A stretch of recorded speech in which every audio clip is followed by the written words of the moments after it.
I like museums so much. Do you? So I'm a huge museum nerd. There's a museum here in Indiana, the art museum, that I've only been there once, and I wasn't there to admire art.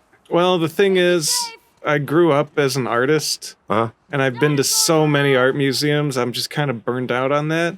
Right. And totally fucked off on the history and nature.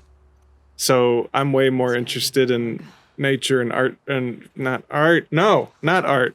And I like museums like this. yeah, history and like I went to a Vietnam Memorial Museum. That shit was crazy. They had articles of clothing and helmets and canteens like in a glass cabinet that soldiers wore in battle. And they had bullet holes and they had blood on them. And then what they did was they took like these long, thin neon rods to like show the trajectory of where the bullet went through it. It's crazy shit. Yeah. It's pretty awesome. And they had stories, like little stories of the soldiers. Right. And one dude, the one with the canteen, dude's like, I thought I got shot in the ass and I was yelling for medic, and then they found out they just shot my canteen and it got my butt wet. That's such a good war story. Right. They got my butt wet. Yeah, you would see that in like Saving Private Ryan or something. Well, they Forrest Gump. Forrest Blump. For he actually got shot in the ass. And he actually got shot in the ass. Made him eat ice cream. It felt like a bee bit me on the behind. Yeah, that's close enough. Something like I only saw it once. That's a good movie. It is a great movie. You know who directed that movie? Robert Zemeckis. Wrong. No. Ron Howard. Forrest Gump? Yeah. Are you sure? You can look it up. I will look it up right now. I'm pretty sure that's Robert Zemeckis. I might be wrong. Forrest Gump. Forrest Chump. He's like just a dickhead. Forrest Gump is a 1994 American comedy drama film directed by Robert Zemeckis and written by Eric Roth. What? Why did I think Ron Howard did that movie? I don't know. He did Apollo 13. But he didn't have anything to do with fucking that movie at all? I will look. Not seeing. All right, I'm wrong. Not seeing it. Production. So maybe someone told me that, and I just assumed that they were telling me the truth. You should smack him in the mouth. I should. You hear that, Tommy? Do you hear that, Tommy? Elvis. Yeah. Elvis. Ron Howard made Apollo 13. He also made Solo. Solo? The Star Wars movie. Not the Vietnam movie about a bionic soldier. No, I don't know that movie. That movie's terrible. Damn. Jeez Louise. Jesus, Joel. You sound just like her. What the fuck? Man with the jump scares. Oh my god. Get your ass up. That one got me good. Did it? Yeah. It was a good one. I knew it was coming. I didn't. Liar. I knew it was coming, but I didn't know when. I'm in here. Ellie, goddamn you. Elvis Smesley. Elvis and Ellie. Elvis Nestle. What was it? Nestle Crunch. Not a fan. It's okay. It's one of those that, like, it's the last chocolate that would get eaten out of my Halloween candy stash. Those are the first to go in my bag. I would always eat Snickers and Reese's first. You don't like the puffy crunchies? I mean, it's okay. Crackle's better. Isn't that the same thing? Yeah. Yeah, you're But trying. Crackle's better. You're trying. Actually, you know what's really good are 100 grand. You ever had those? Fuck yeah. Yeah, those same are- thing, but with caramel. Yeah, that I can handle. And there's 2 of them. I love them. Like, they are the perfect fucking munchie food. Like, Do you remember? aside from Bugles. Bugles are the other perfect munchie food. And Munchos. I don't like Munchos. Oh, for God's sakes. Too thick. Do you remember?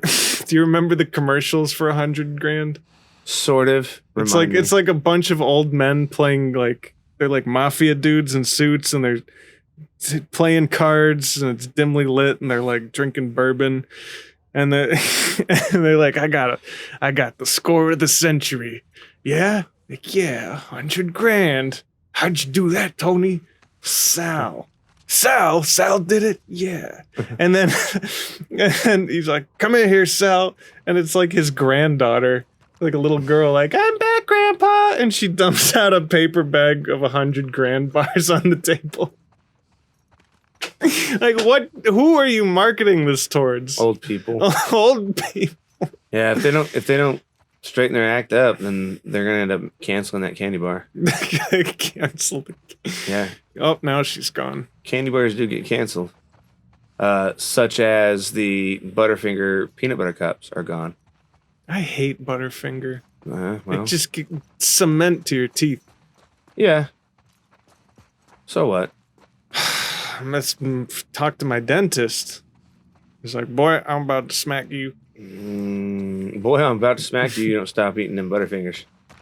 I remember one time I really pissed off my dentist. It was kind of funny. How's that? When I was a kid, I had a really like strong hate towards dentists because I had a bad one as a toddler.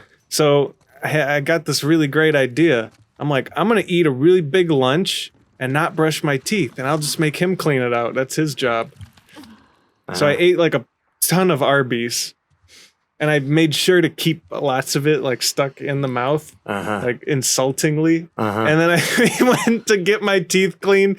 I just opened my mouth. He looks and he's like, Luke, this is disgusting. Go brush your teeth. Yeah. I'm like, what the fuck? This is your job. Yeah. Like, phooey. Luke, that's disgusting.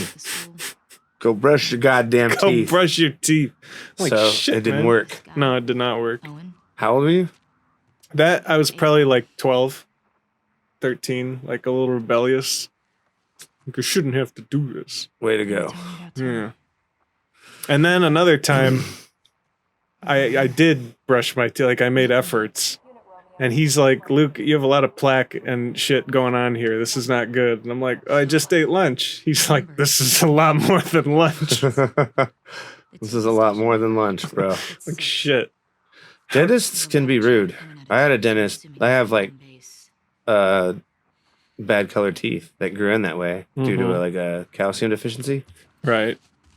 And I used to go to this dentist when I was a kid, and then I hadn't gone to a dentist for a few years at this point. And I was able to get him back, and I went to him, and I was like, telling him, I was like, yeah, you used to tell me what nice teeth I had and all this. And he was like, well, that's certainly not the case now. Oh, shit. Just tell me how nice my teeth are, sir. And we were talking about the discoloration on my teeth, and I was like, yeah, they grew in like that. And he was like, they didn't grow in that way. And I'm just like... He said that? Yeah. But they did grow in that way. Like, what the... Did your mom come in and be like, see here? I was, this is well past my mom, like me living with my mom and doing all that. I was like an adult. It had only been like maybe 3 or 4 years since I'd been to the dentist. But you said this was a new dentist then? It was the same dentist that I had when I was growing up. But didn't he see it before? He just didn't remember me. What a dumbass. Yeah, he clearly didn't remember me. I don't remember you. Didn't care. Elvis, your teeth. Get So them out. I ended up owing him like, I don't know, $70-some that I was supposed to pay that my insurance didn't. Right.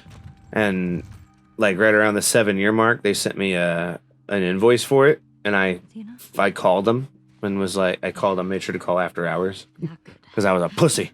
Right. I called up and I was like, I was really pleasant at first. And I was like, At first? Yeah, I was like, Mr. Stropolis was his name. And I was like, Dr. Stropolis. He didn't go to dental school for 115 years just to be called Mr. I was like, but Dr. Stropolis can kiss my fucking ass. So, like, I'm not giving him any money. Well, and I like briefly explained what had happened. And I was like, he can count it as a loss. Your customer service needs work. Like it wasn't necessary because it was just like one of those things where, I'm not going to lie to my doctor, no matter who you are, I'm here because I need your help. Right. It's the worst thing you can do is lie to your doctor, That's why. Or the worst thing you can do is call your patient a liar. Right. Well, like people who go to therapy and they're like, well, therapy isn't working. And it's like, you're probably not allowing it to work. You're probably not telling me shit. Yeah. You're not telling the therapist what they really need. Yeah. You got to be like brutally honest with yourself. And if you're not ready for that, you aren't ready for a therapist. Nope.